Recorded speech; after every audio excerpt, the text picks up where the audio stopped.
So మీరు బాధపడ్డారా ఆ టైంలో? అసలు ఎవరు ఎందుకని అంటే మీరు ఊహించని దానికి మించి అప్పుడు గుర్తింపు వచ్చింది. సడన్‌గా వచ్చింది. ఆ సడన్‌గా వచ్చిన దానికి మనకి చాలా ఆశయాలు గూడా కలుగుతాయి. చాలా ఆశలు గూడా కలుగుతాయి. సో మనకి ఈ గుర్తింపు వచ్చింది కాబట్టి ఖచ్చితంగా మనకు అవకాశాలొస్తాయి సినిమాల్లో కూడా. అట్లాగే బయట కచేరీల్లో కూడా మనకి ఆర్కెస్ట్రాలో వాటిలో గూడా పాడే ఛాన్స్ వస్తుంది. స్టేజ్ మీద పాడే అవకాశాలొస్తాయని అనే ఒక ఇది కలుగుతుంది. ఆశ కలుగుతుంది గదా! అప్పుడు మీరు అంటే ఏమీ లేనప్పుడు ఏమనిపించేది మీకు? ఎందుకు నన్ను మళ్ళీ పట్టించుకోవట్లేదు ఎవరు అని చెప్పేసి అట్లా బాధపడ్డారా? నాకు అస్సలు బాధ అయితే లేదు సార్. ఎందుకంటే బోల్ బేబీ బోల్కి పరిచయం చేసిన కోటి సార్ గారు మొట్టమొదటిసారిగా సునీత గారు నాతో మాట్లాడారు. ప్రోగ్రామ్ అయిపోయిన తర్వాత బయటకు వచ్చేసారు. అదే స్టేజ్ దిగి కిందకు వచ్చేసి కన్నీళ్ళు పెట్టుకున్నారు. నా కోసమే అనుకున్నాను నేను అలా కన్నీళ్ళు పెట్టుకోవడం. అంటే ఒక అమాయకురాలైన ఒక గొర్రె ఒక అమాయకురాలని దాన్ని తీసుకొచ్చి ఇంత ఇలా చేస్తున్నారు ఏంటని ఒక అవగాహన మా ఆవిడికి అప్పట్లోనే. ఏడుతున్నారు, నాకు అర్థం అవ్వలేదు ఎందుకు ఏడుతున్నారు ఇవి నాతో చెప్తానని అనుకున్నాను.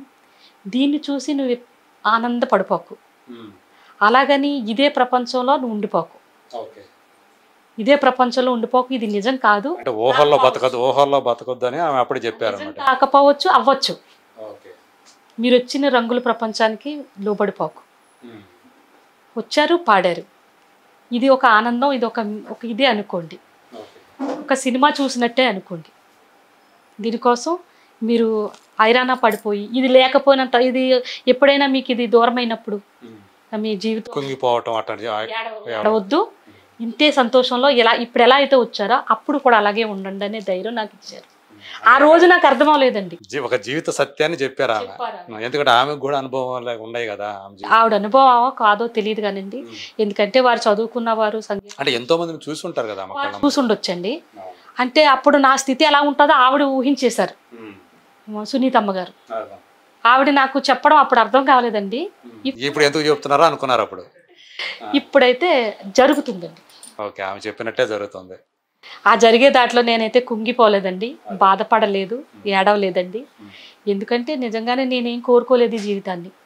నాకు అక్కర కానిది, నేను ఏది కోరుకోనిది, అసలు నేను పాడతాను అనుకోలేనిది, ఎప్పుడో కూనురాగాలు పాడుకుంటూ గట్లమ్మడి తిరిగి పొలం పని చేసుకుని నా జీవితానికి ఇంత అందమైన ఒక మలుపు వచ్చిందంటే వచ్చింది, పోయింది. అదే మీ ఊరి పేరు ఏమన్నారు? వడిసిలేరు. సో వడిసిలేరులో ఎవరైనా సరే ఇట్లా మీరు ఒక్కరే అనుకుంటా కదా ఇలా వైరల్ అయిన వారా? నేను ఒక్కరిదాన్నేనండి. ఇప్పుడైతే ఒక బాబు ఉన్నారు రాము అని, అసలు ఆ బాబు పాడతారు. అసలు ఏ సింగర్ని పోల్చుకోవాలని చిరంజీవి గారు అనే మాట. ఆ అబ్బాయిని నేను అంటున్నాను, మా తమ్ముడు లెక్క వరుస నాకు. మా ఊరు నుంచి వస్తున్నాడండి, ఒక మానిముత్యం తయారవుతుందండి. అంటే మీరే అతనికి ఇన్స్పిరేషన్ అనుకోవచ్చా? ఇన్స్పిరేషన్ కాదండి, వాళ్ళ మొదటి నుంచి కూడా వాళ్ళ సంగీత పరంగా ఫస్ట్ నుంచి వాళ్ళ నాన్న దగ్గర నుంచి కూడా పాటుకులండి పిల్లలు. ముగ్గురు అక్క చెల్లెళ్ళు, ఒక తమ్ముడు, మంచి పాటుకులు, బాగా పాడతారు. ఇప్పుడు అబ్బాయి వస్తున్నారు, చాలా బాగా పాడుతున్నారు, రాము పేరు, మంచి సింగర్ అండి. మా ఊరికి మరొకసారి ఒక చరిత్ర సృష్టిస్తాడని ఆశిస్తున్నారు. సో అలాంటి ప్రతిభ ఉంది ఆ అబ్బాయిలో, బాగా పాడుతున్నారండి. సో మీరు రఘుకుంచే ఎందుకు ప్రత్యేకమైనటువంటి ఈమెను ఎలాగైనా బయటకు తీసుకురావాలి, ఈమెకు అవకాశాలు ఇవ్వాలి అని రఘుకుంచే ఎందుకు మీ మీద అంత ప్రత్యేక అభిమానం కాదు కానీ సార్, అంటే ఒక కళని గుర్తించారని అనుకుంటున్నాను నేను. అభిమానం అంటే మంచితనం అనుకోవాలి. ఎందుకు ఇలాంటి వాళ్ళకి కూడా అవకాశం ఇవ్వకూడదు? ఇంత మంచి గొంతు ఉన్నప్పుడు పాడే అవకాశం ఎందుకోకూడదన్న ఉద్దేశం అండి. మళ్ళీ పిలిచి ఇచ్చారంటే అర్థం అదే కదండి. ఎంతకాలం తర్వాత? మీరు 4 సంవత్సరాల తర్వాత. అంటే కరోనాకు ముందు అంతే కదా? కరోనాకు ముందండి. కరోనా తర్వాత మళ్ళీ అసలు ఎంతవరకు మీరు హైదరాబాద్కి వచ్చి వస్తున్నానండి. లైవ్ ప్రోగ్రామ్ ప్రజలు ఆదరిస్తున్నారండి బాబు. మళ్ళీ మా పాట అనేది లేదండి, ప్రజలైతే ఆదరిస్తున్నారండి. ప్రేక్షకులు అందరూ కూడా ఏమైనా ప్రోగ్రామ్ చేసుకున్నా, ఎక్కడైనా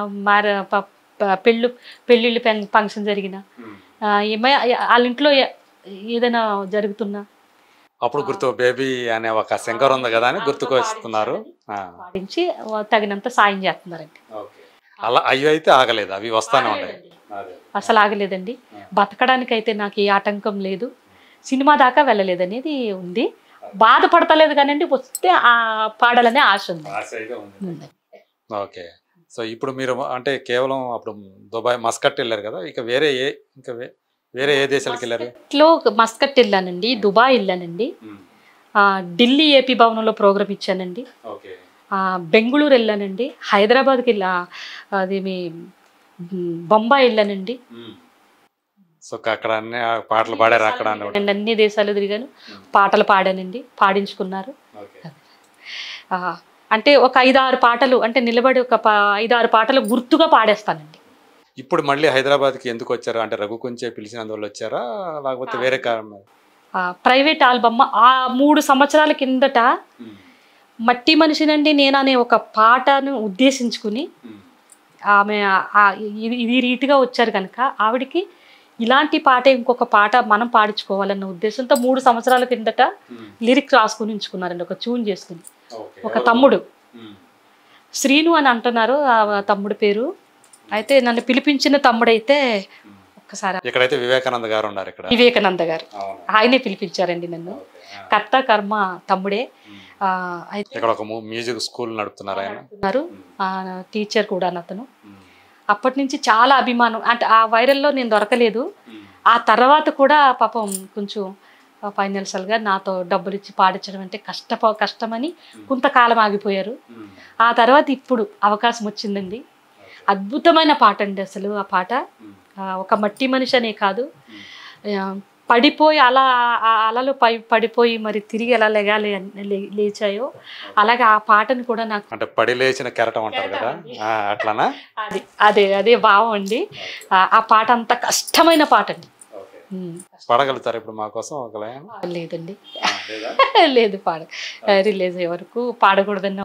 ఇంకా బయటకు రాలేదండి. సో మీకు గతంలో మీకు బాగా అంటే మీ ఊళ్ళో కానీ మీరు ఫోక్ సాంగ్స్ అవి పాడుకుంటారు కదా, అట్లా మీకు బాగా మిమ్మల్ని ప్రపంచానికి అసలు బయటికి రావడానికి కారణమైన పాట ఏది అన్నారు?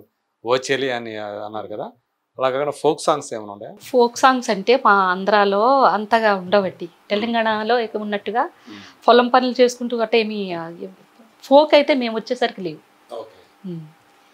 అంటే అక్కడ మామూలు సినిమా పాటలు వస్తాయి కాబట్టి అయ్యే నాట్లు వేసుకుంటారు తప్ప ఫోక్ అయితే నేను వచ్చిన తర్వాత అయితే మా ఎదుగుదలలో మాకు లేవండి.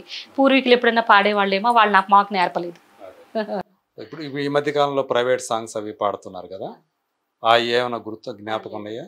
ఏం లేవా? పాడలేనండి. అంటే తర్వాత నేను పాడడం అంటే కష్టం, నేర్చుకుని పాడాలంటే వాళ్ళు ఇచ్చిన తర్వాత పాడేసి ఊరుకుంటానంతే. సో ఇప్పుడు మీరు కృతజ్ఞతలు చెప్పుకోవాలి అంటే ఎవరికి చెప్పుకుంటారు మీ జీవితానికి సంబంధించి? నా జీవితానికి సంబంధించి కృతజ్ఞతలు చెప్పాలంటే ఫస్ట్ కోటి సార్ గారండి. ఒక ఛానల్ ద్వారాగా పరిచయం అయ్యి వారు నన్ను గుర్తించి తీసుకొచ్చి ఎంతో మందికి పరిచయం చేశారండి. బోల్ బేబీ పరిచయం చేశారు. వారి ద్వారాగా మన బాలసుబ్రహ్మణ్యం గారు పరిచయం అయ్యారు. వారి ద్వారాగా చిరంజీవి గారు పరిచయం అయ్యారు. వారి ద్వారాగా దుబాయ్ పరిచయం అయింది. ఎంతో మందికి పరిచయం చేశారు. వారు దగ్గరుండి తీసుకెళ్ళేవారు. అట్లా ఒక సోదరులాగా చూసుకునేవాళ్ళు మిమ్మల్ని. నా జన్మాంతరం రుణము అలాగే దైవంగా కూడా భావిస్తూ పూజించుకుంటాను. వారికి నా హృదయపూర్వక ధన్యవాదాలు. చిరంజీవి గారు ఇంత మంచి ఆదరణ చూపించి అప్పట్లో నా గొంతుని మెచ్చుకుని ఇంకా చిరంజీవి గారి ఇంటికి వెళ్ళాననే పదాన్ని ఎవ్వరూ మర్చిపోకుండా బేబీ అదుగు మన చిరంజీవి గారి ఇంటికి వెళ్ళి అంటే వారి అభిమానులు చిరంజీవి గారి ఇంటికి వెళ్ళి బేబమ్మ అదిగో అని నన్ను చూపిస్తున్నారు అంటే వారి దగ్గరికి వెళ్ళిన ఇచ్చిన చిన్న చిరు అవకాశానికి వారికి ధన్యవాదాలు.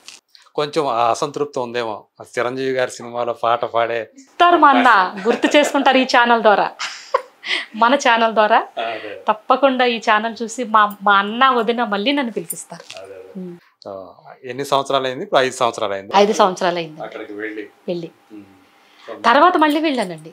మళ్ళీ ఇంకోసారి వెళ్ళారా? నాకు దుబాయ్ వెళ్ళిన తర్వాత చిరంజీవి గారు మళ్ళీ ఫోన్లో మాట్లాడారు.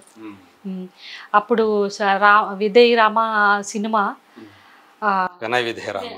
విధేయ రామ రామచరణ్ గారిది రిలీజ్ ఫంక్షన్ అనమాట. అప్పట్లో పిలిపించాలని నన్ను ఫోన్ చేస్తే ప్రీ రిలీజ్ ఈవెంట్ గా రిలీజ్ కు ముందు జరుపుతారు చూడు. చెప్తారు కదండి, దానికి నేను లేనండి, దుబాయ్లో ఉన్నాను. అప్పుడు నాకు ఫోన్ చేశారండి, మీరు దానికి రావాలా, ఉంటే గనక రమ్మంటానికి. దాన్ని ఇంకా మంచిగా నాకు ఆదరణ ఉండేది.